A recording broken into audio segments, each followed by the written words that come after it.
Hello student. कल हमने गृह प्रबंध की परिभाषा, क्या होता है गृह प्रबंध, उसकी विशेषताएं और उसके महत्व के बारे में पढ़ा था। आज हम उसके उद्देश्य और बाधाओं के बारे में थोड़ी जानकारी लेते हैं।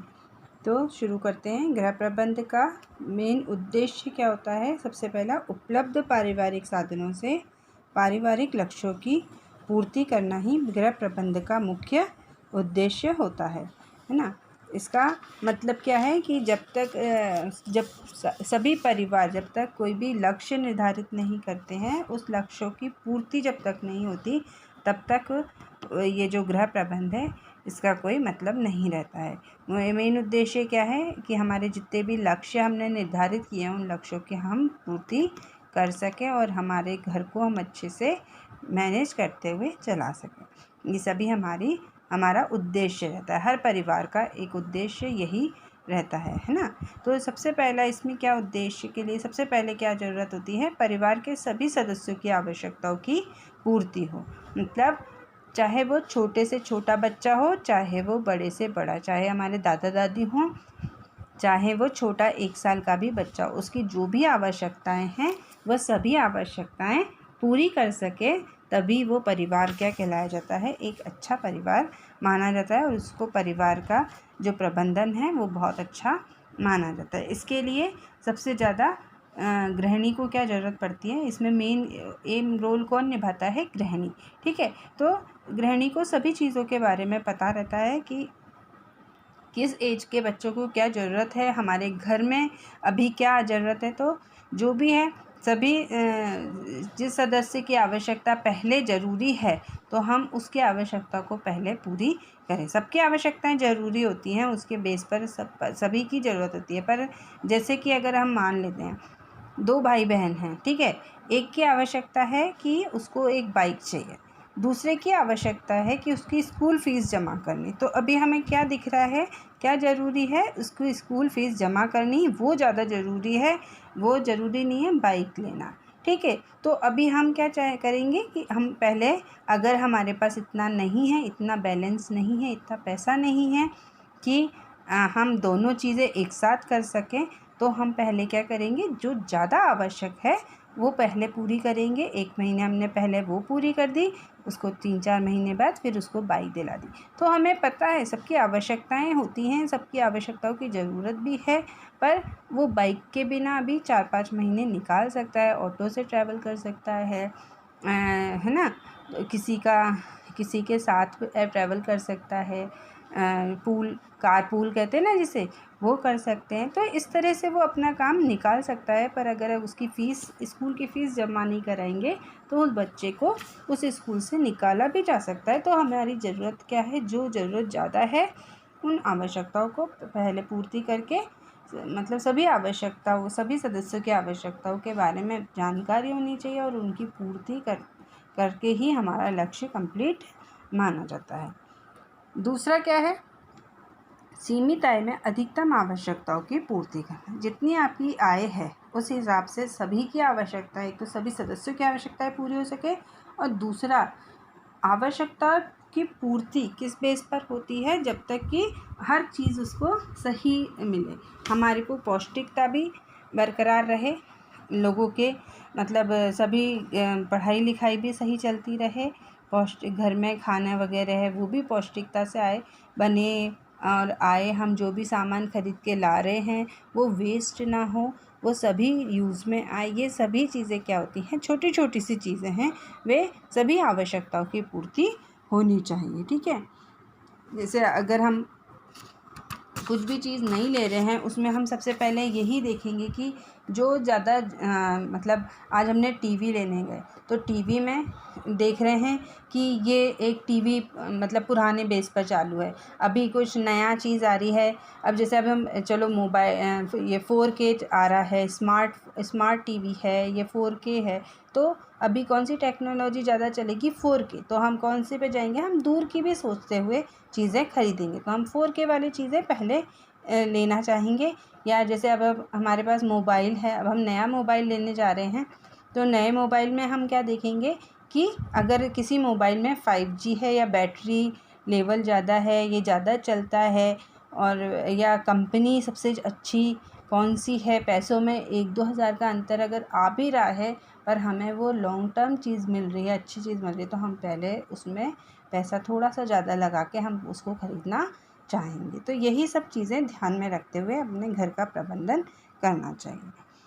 तीसरा आ जाएगा गृह कार्यों को कुशलतापूर्वक संपन्न करना। कुशलतापूर्वक संपन्न करना सेम चीज़ मैंने बताई अभी, वही चीज़ दूसरी कि अगर गृहिणी काम कर रही है तो उसको पूरा हर चीज़ के बारे में नॉलेज रहनी चाहिए। जैसे आज उसका अगर वो सही उठ रही है, उठ के उसकी सब चीज़ें टाइम से है कि हाँ मेरे हस्बैंड 10 बजे जाएंगे बाहर अपने काम से, तो 10 बजे तक मुझे खाना बनाना तैयार रखना है, या बच्चे स्कूल जा रहे हैं 8 बजे तो उनका टिफ़िन तैयार करना है, तो वो उस हिसाब से सारा काम मैनेज करते हुए चलेगी तो वह काम आसानी से निपट जाता है। फिर कभी कभी क्या होता है, लेट उठ गए तो फिर क्या होगा, फिर वो घर में क्या होगा, झुंझलाहट होगी कि टाइम से नहीं हुआ, वहाँ पापा भी चिल्ला रहे हैं, वह बच्चों की बसेस निकल रही है, फिर भागे दौड़े जा रहे हैं, फिर वो पूरा दिन भर ख़राब होता है, फिर वो मूड ख़राब हो जाता है। तो ये सब चीज़ें ना हो इसके लिए हमें एक व्यवस्था बना के चलनी चाहिए, एक टाइम टेबल सा बना के चलना चाहिए। ठीक है, तो इसी को बोलते हैं कुशलतापूर्वक संपन्न करने से क्या होता है, योजना बना के चलने से क्या होता है, कार्य अच्छे से संपन्न होता है बिना किसी परेशानी के। फिर है पारिवारिक स्तर को बनाए रखना। पारिवारिक स्तर मतलब जो हमारा स्तर है, अगर हम मिडिल क्लास के हैं तो मिडिल क्लास को जैसी उसकी आवश्यकता है सारे स्तर को बना के चलना। ऐसा नहीं कि हम खर्चा, हमारी आमदनी तो 20,000 है या 1 लाख रुपए और हम खर्चा कितना कर रहे हैं, 1.25 लाख या 1.5 लाख रुपए हर महीने का खर्चा हो रहा है, तो क्या हो रहा है, उससे तो एक बर्डन हमारे दिमाग में ज़्यादा पड़ रहा है। हमारी एक कुशल गृहिणी का क्या रोल होता है कि अगर आपकी तनख्वाह 1,00,000 रुपये है तो उसमें से हम 75,000 रुपये ही खर्चा करें, 25,000 रुपये बचाने की कोशिश करें। तो यही एक संपन्न और कुशलता की निशानी रहती है। ठीक है, फिर इसके बाद आएगा पारिवारिक वातावरण को स्वच्छ बनाए रखना। वही चीज़ अगर हम योजना बना के चलेंगे तो हमारे घर में सारा काम कैसा होगा, एकदम सही व्यवस्थित तरीके से होता है। इससे क्या होगा, घर में क्लेश नहीं होगा, माता पिता में झगड़ा नहीं होगा, बच्चों के ऊपर चिल्ला चोट नहीं होएगी, तो वो घर कैसा सुखी और संपन्न बना रहेगा। तो हर चीज़ ये भी इसलिए वातावरण को स्वच्छ बनाए रखने के लिए भी व्यवस्था प्रबंधन जरूरी रहता है। ठीक है, अब इसमें आ जाता है, फिर भी गृह व्यवस्था को हम सब जानते हैं, फिर भी इसके सुधार में बाधाएं बहुत हैं। मतलब हम सभी जानते हैं हमें ये सब काम करते हुए चलने चाहिए, पर आजकल सभी के घरों में मोस्टली क्या ये सब चीज़ें हम अवॉइड कर देते हैं। ठीक है, इसके लिए सबसे पहला क्या है, जैसे अधिकांश परिवारों को व्यवस्था प्रक्रिया की जानकारी नहीं होती। हर किसी को नॉलेज तो है कि कोई योजना बना के चलो, पर हम डेली की योजना बनाते हैं, नहीं बनाते, है ना। हमको पता है कि साल के महीने में, मतलब साल के एंड में हमारे एग्ज़ाम होंगे ही होंगे, है ना, पर हम उस एग्ज़ाम के लिए अभी से तैयारी करते हैं नहीं, कोई योजना नहीं बनाते ना। बस हम क्या सोचते हैं, यार एग्ज़ाम आएगी, डेट आएगी तब पढ़ लेंगे, महीने भर में पढ़ लेंगे। फिर क्या होता है, हमारा टेंशन 2 गुना हो जाता है, हमें जल्दी जल्दी पढ़ना पड़ता है, आधी चीज़ें समझ में आती हैं, आधी चीज़ें नहीं आती हैं, ये छूट रहा है, वो छूट रहा है, यही प्रॉब्लम हो जाती है ना। तो अगर हमें पता है कि हाँ यार एग्ज़ाम तो नहीं है, तो हम डेली अगर 1 घंटा भी पढ़ेंगे तो क्या होगा, हमारे पास बर्डन, एग्ज़ाम टाइम में बर्डन कम पड़ेगा और हमारा सिलेबस भी पूरा होगा, जिससे क्या होगा, हमारे मार्क्स भी अच्छे आएंगे। ठीक है, तो ये चीज़ है कि सभी को जानकारी नहीं रहती है, और रहती भी है तो वो उस पर इतना अमल नहीं करते हैं। ठीक है, फिर है व्यवस्था लक्ष्य से संबंधित नहीं होती। दूसरी, व्यवस्था लक्ष्य से संबंधित नहीं होती, यानी कि कोई भी हम कुछ भी कर रहे हैं, अभी जैसे तुम पढ़ाई कर रहे हो, अब पढ़ाई कर रहे हैं, हमने 12th कर लिया, बीए में आ गए, बीए में क्यों आए हो, क्यों बीए लिया है, तुम्हें पता है, तुमने होम साइंस विषय क्यों लिया है, ये पता है, तुम्हारे पास अगर पॉलिटिकल साइंस है, अगर तुम्हारे पास सोशलॉजी है, तो तुमने ये सब्जेक्ट क्यों लिया, किस लिए लिया, तुम्हें नॉलेज है, नहीं। तो हमें ये नॉलेज ही नहीं है, बस हमने सोचा कि हमारी फ्रेंड ले रही है, चलो हम भी ले लेते हैं।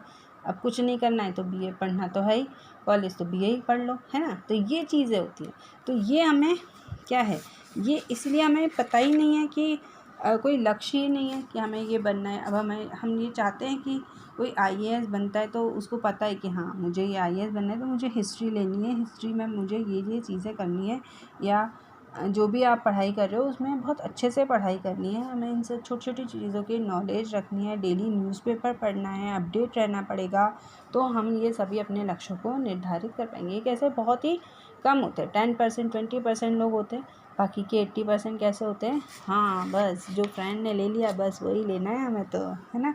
वह फिर है, अधिकांश परिवार सभी संबंधित साधनों से अनभिज्ञ रहते हैं।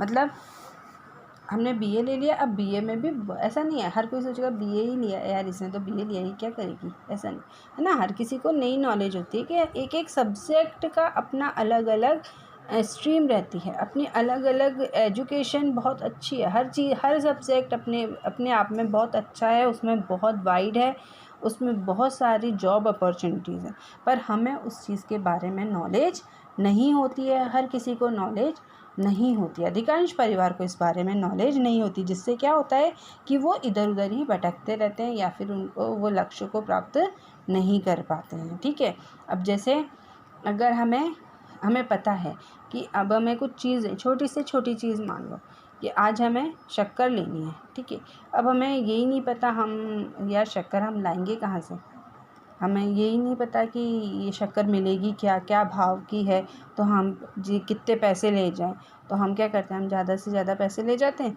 शक्कर कितने की है कौन सी जगह ढूंढते रहते हैं, कहाँ मिलेगी, जबकि पता चले कि हमारे घर के बगल में ही दुकान है, हम वहाँ से ले सकते थे। ऐसी छोटी से छोटी बात है ये। तो इस तरह से चीज़ों का हमें अनभिज्ञ रहते हैं, तो इसलिए भी लक्ष्य हमारी प्राप्ति नहीं कर पाते हैं। फिर है, व्यवस्था संबंधी निर्णयों के लिए पर्याप्त जानकारी की कमी।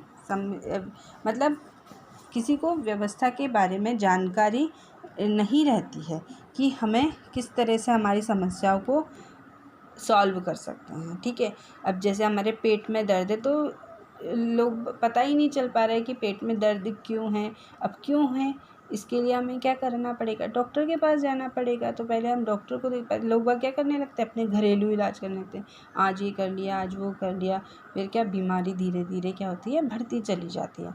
इसी तरह से सेम कि जो भी चीज़ है निर्णय लेने उसकी हमें मैनेजमेंट की जानकारी ही नहीं है कि हम पहले योजना बना लें किसी भी चीज़ की। जैसे अब हमारे घर में शादी है तो हम क्या करते हैं, पहले हम प्लानिंग करते हैं, फिर हम मेहमानों की लिस्ट बनाते हैं कितने लोग हैं, फिर उसके हिसाब से ही खाना बनाते हैं। ऐसा होता है ना हमेशा। अगर हम बर्थडे पार्टी भी कर रहे हैं, हमारे को अगर रिटर्न गिफ्ट लाना है तो हम पहले देखते हैं ना रिटर्न गिफ्ट कितने लाने हैं, प्लानिंग करते हैं। बिना प्लानिंग के अगर आपने रिटर्न गिफ्ट ले आए 20 रिटर्न गिफ्ट ले आए, पता चला आपके बच्चे 25 आ रहे हैं, फिर उस समय गड़बड़ हो जाती है। उस समय हम एक दूसरे का मुंह देखते रह जाते हैं, अरे यार ये तो बच्चे ज़्यादा आ गए, या फिर उसी समय हम भेजते हैं अरे 5 गिफ्ट और चाहिए जल्दी से लेके आओ, तो वो हबड़ तबड़ हो जाती है। सब लोगों का दिमाग कैसा रहता है, टेंशन में हो जाता है। यही चीज़ होती है कि जानकारी नहीं मिलती है, उनको नहीं है जानकारी की यार ये चीज़ अगर हम पहले प्लानिंग से करते तो ये सारी चीज़ें क्या है वो अच्छे से हो जाती। ठीक है, इसलिए फिर है, योजना के अनुसार लक्ष्यों का निर्धारण नहीं होना। मतलब जो हम योजना बना रहे हैं उसमें कोई लक्ष्य ही नहीं रहता है। अगर हमने बीए लिया है तो इसका लक्ष्य क्या है ये हमें नहीं पता है। ठीक है, इसलिए फिर है, व्यवस्था संबंधी समस्याओं के तैयार समाधानों की इच्छा।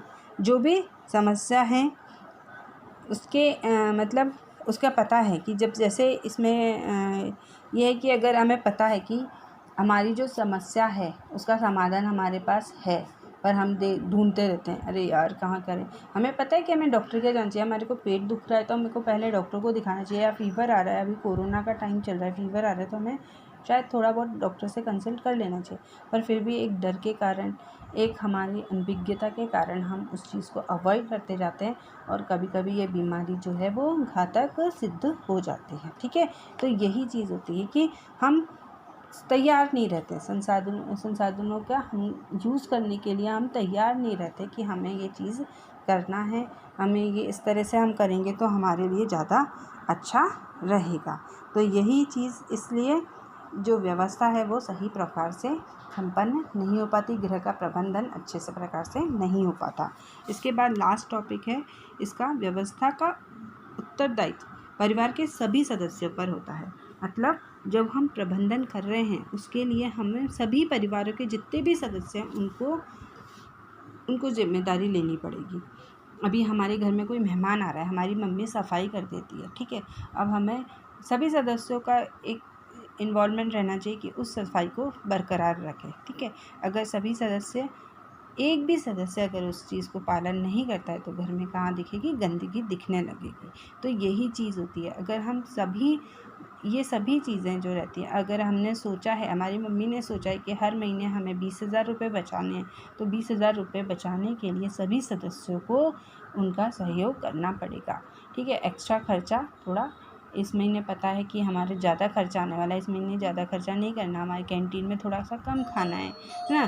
तो ये सभी इसको सोच के ही करना पड़ेगा। बच्चे अपनी थोड़ा सा खर्चा कम करेंगे कि हमें चलो रोज़ डेली टॉफ़ी खा रहे हैं, नहीं चलेगा, 1-2 दिन नहीं खाएंगे तो भी चल जाएगा। तो ये सभी चीज़ें उनको सभी सदस्य साथ में लेके करेंगे तभी वो चीज़ पॉसिबल हो सकती है, मैनेजमेंट अच्छा चल सकता है घर का, नहीं तो मैनेजमेंट बिगड़ जाता है, ठीक है।